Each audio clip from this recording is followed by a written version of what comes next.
Welcome back to Okaloosa Today. I'm Doug Rayner with the City of Destin, and today we're going to highlight some of our city parks, talk about a recycling program that's piloted through our parks and throughout the city. And joining me right now to talk about those things are our Parks and Recreation Director, Lance Johnson, and our Community Development Director, Ken Gallander. Thanks for being with us, guys. Hi, Doug. Good to be here. Well, let's start with the fact that we just kind of weathered a storm. Right. And we are talking about our parks today, but let's tell everybody how our parks really fared through that. You know, we didn't have any major damage, but people might be interested to know how our city parks fared. All right. Well, the bottom line is we're open for business. Our beach accesses are open, our beach parks are open, all of our other city parks and amenities are open. So come on down and visit us. But we did have a little bit of erosion at some of our beachfront properties, but other than that, a few limbs down and a few blown over garbage cans was about it. Well, that's really good. And Ken, I think, you know, part of the Community Development Department's responsibilities is a lot of our building safety and our structures around the city. So from a city standpoint, what did you guys see? Yeah, we were very lucky. I mean, everybody's been saying we've dodged a bullet, and we did. Haven't had to do any assessment evaluations of any of the public facilities or the private property, so we did well. So good. Thankfully. Good. We think we can attribute a lot of that to the fact that our staff works real hard year-round to maintain our facilities, our parks, the buildings. Our building officials stay up to task with all of our public codes, buildings right, and building codes. So thanks to your staff and to you guys for doing that. Lance, let's highlight some of our city parks, and I'll just kind of start by saying we have 18 parks in the city that your staff and you maintain. Right. So kind of give us an overview of some of those parks and what we have to offer our city.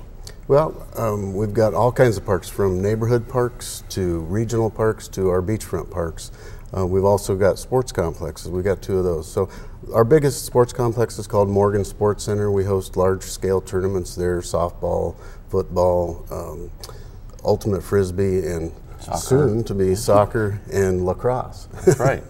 The neighborhood parks we've got are based in neighborhoods with very little parking, because they were designed for those people in the immediate area to walk in and visit those, and they have little small playgrounds and other amenities in there.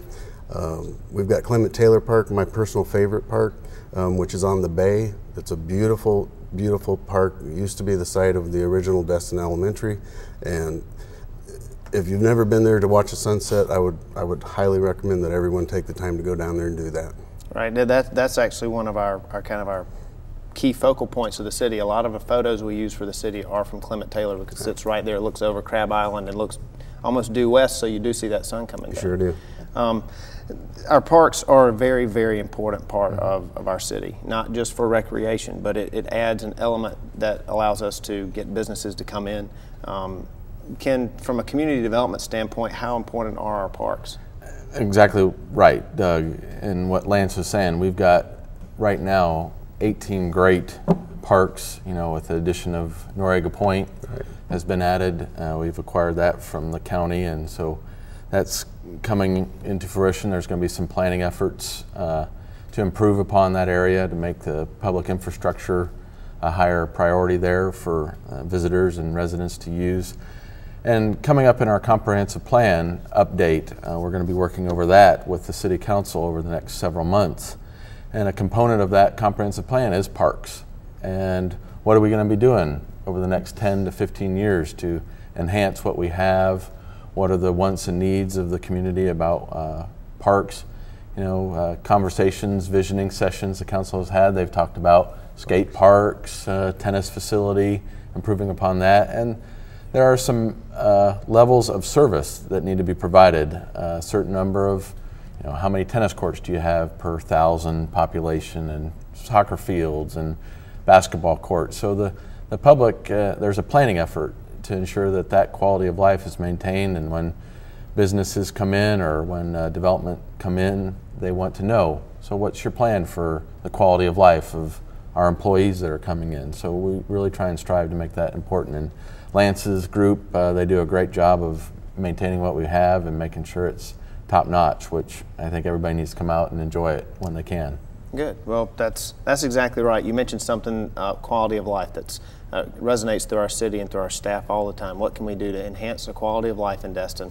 What can we do to bring some enjoyment and give something our residents and visitors and our businesses something to do in our city other than maybe just go to the beach? And you talked about some progressions with the comp plan. We just believe are adding a pavilion at the Children's Park up near Morgan Sports Center. And Ken, you also mentioned the acquiring Noriega Point, but there's some plans to enhance Noriega Point also for the, I guess, long term. So tell us a little bit about those plans. Well, of course, one of the major things we want to get done on the point is to get it armored so that it stays in place where we're going to have it for our kids to use down the road. Some of the park improvements that we would like to do, maybe a pavilion out there with restrooms that's accessible to all types of people at all ability levels. Increase some parking out there. Just get basic amenities out there so they have access to water and restrooms and a place to get into the shade if they need to. Sure. That's one of our most, one of our heavily used parks in the summertime, and people really flock there. And we'll kind of tie in our clean city and our recycling component to parks. People might wonder why we put these two together, and we have somewhat of a pilot program for recycling right now going on in our parks. But first we want to hit on something that we've talked about before, and I'll let Ken do this, is the city has a clean city initiative and a clean city mindset to keep all of our parks clean and our roadways clean. So Ken, tell us a little bit about what it is that clean city means. Well, it stems from when we do our biannual, or every couple years, we do a citizen survey, and one of the components of that is to find out how's the city doing. Are we keeping it beautiful? Are you feeling that the city's clean? And we score relatively high on that, but we know that there needs to be an added element of improving upon that. And so what staff has done, and we've just entered into, it was in January, I believe, with our partner, Waste Management, who is our solid refuse collection entity that supports the city. So working with them, we've established ways of improving upon making sure our rights of way are clean, what kind of recycling improvements we can do. As we know, residential recycling for a single family component is single stream, and that just makes it easier. And when you make it easier, you make it convenient, people will use it, and it's not a hassle to them.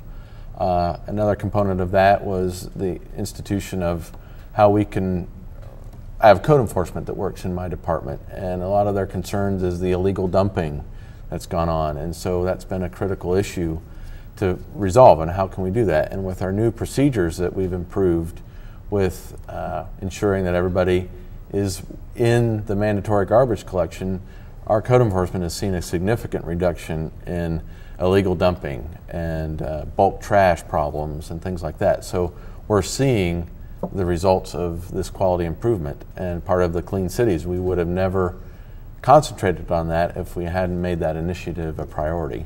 And what you said kind of flows back into our park system as, you know, when people are leaving stuff on the side of the road, they don't have a place to drop off something, they might just put it in a dumpster on top of a dumpster at a park because, you know, there's a lot of traffic there. Yeah. And we saw at Noriega Point that was becoming an issue down there. We had some limited infrastructure there to support the increased usage at Noriega Point. And so Lance and I actually worked together. How can we improve upon it? We've added a larger dumpster. We made some improvements there, and we actually added a single stream recycling dumpster there. So actually it can not only be used by the visitors to Noriega Point, but the multifamily residents down there who actually haven't had an opportunity to use recycling, to use that infrastructure to recycle. So that's good, and that's kind of the pilot part of that little program. Right, and a lot of the condos don't necessarily have single stream. Part of the idea is to make it easier to recycle, make it easier to throw your trash in the trash can. And the more that we can give people the opportunity, the more we can put it out there that they can see it, the easier it will be for them to actually use those things. Noriega Point recycling dumpster is a great example. A lot of the condos down there might not have the opportunity, and we also have one at our Public Works compound that's for condos and associations who don't have single stream residential tubs to bring it over. And we're going to work over the next couple of months of messaging these people and making sure they understand that there's something for them to, a place for them to go drop stuff off. Right. And I think another area of concentration that we've worked on is with our commercial entities.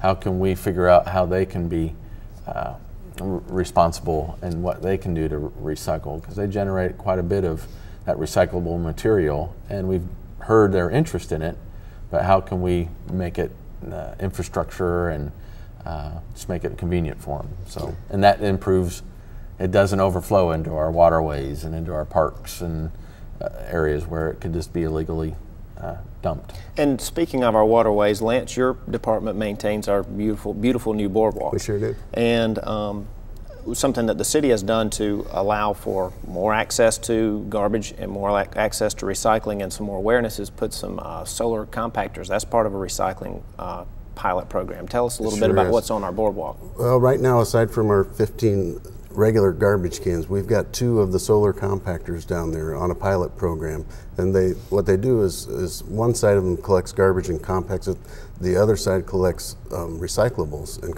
compacts it. And what we've been finding is the recycle side is filling up much faster than the garbage side, because most of the waste generated down on the boardwalk is recyclable. So instead of going to the landfill, a lot of that stuff is now being recycled.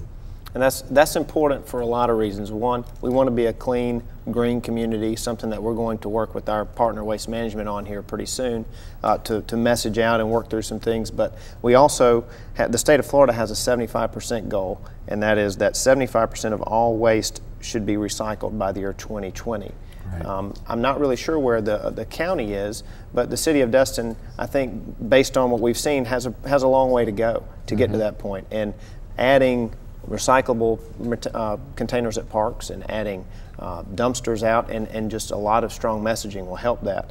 And Ken, your department is, or I say your department, you kind of took over the garbage component of the city.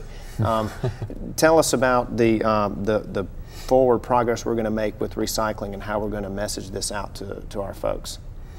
Well, I think one way is to concentrate on our marketing efforts with Waste Management, our partner in that entity. And we've had meetings with them over since the beginning of the year about how we can work with homeowners associations, the multifamily developments, the condos, seek their interest in how we can. One component we've always concentrated on is the dumpster, and it's an interesting facet of development review.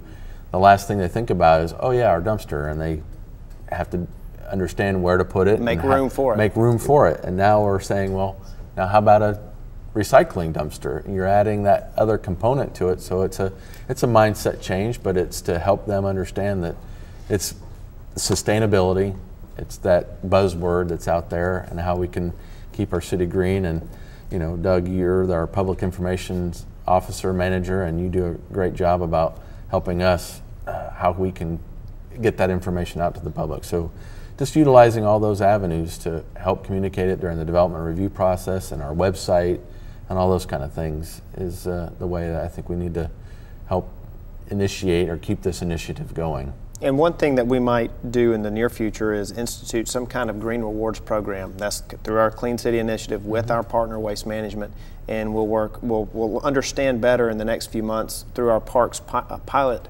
recycling program the mindset that we have and how much is being recycled. But through the single stream, we'll be able to maybe come up with some rewards to incentivize people to recycle a little more. We've heard that the success of that in other communities. We've had a few meetings on that component. So yeah, what incentives or what are rewards, and it sounds interesting. It doesn't sound like it might be really a feasible opportunity, but it's something I think we need to look at because we've heard of successes in other communities about it. Well, you guys are both doing a great job of keeping our parks clean, thinking forward with community development on how to recycle better and what we can do to really enhance quality of life in the city. So I want to thank you both. Sure. Personally, I work with you both on a lot. So we see a lot of good things going on, and thank you very much. And also thanks for being on the show today. Sure. Talking about our parks and keeping our city healthy and clean. Anytime, Doug. Yep. And before we go, I want to do a few updates, a couple of public information updates. If I can get a slide up, we have some things going on in the city. Right now, open house will be coming up soon, October 24th, and we will have from 11 to 1, the mayor will speak, and we'll have a couple of other guests. We'll highlight our volunteers and some special comments starting at 12:15, again at the Community Center, October 24th at 11 a.m., and it'll last until 1 p.m. We invite the entire community to come out and be a part of that and just enjoy the day. The other thing that we have going on, we recently launched our new website, cityofdestin.com. And something that we're pushing right now, especially with the storm event that we have some great ways to message and let our people understand what's going on. Sign up through the Notify Me. You can get that on any page of the website. You can get emergency alerts, quarterly newsletters, news updates, job postings, calendar postings, and agendas, and there are even more things coming. If you're a contractor, there's going to be some bid opportunities to learn more about that. And just take some time, go through our website, find out what's important to you. We can give you the information that you need. And if there's anything else that you need, we ask that you contact the City of Destin at 837-4242. The last thing I'd like to let you know about is that through our website, we have a YouTube channel. You can get it through there, or you can go to YouTube and type in cityofdestin.com. You can get clips from these shows and other things that the city posts. So be sure to check that out. We want to thank you for watching today, and please stay tuned for Ted Corcoran with the City of Fort Walton Beach.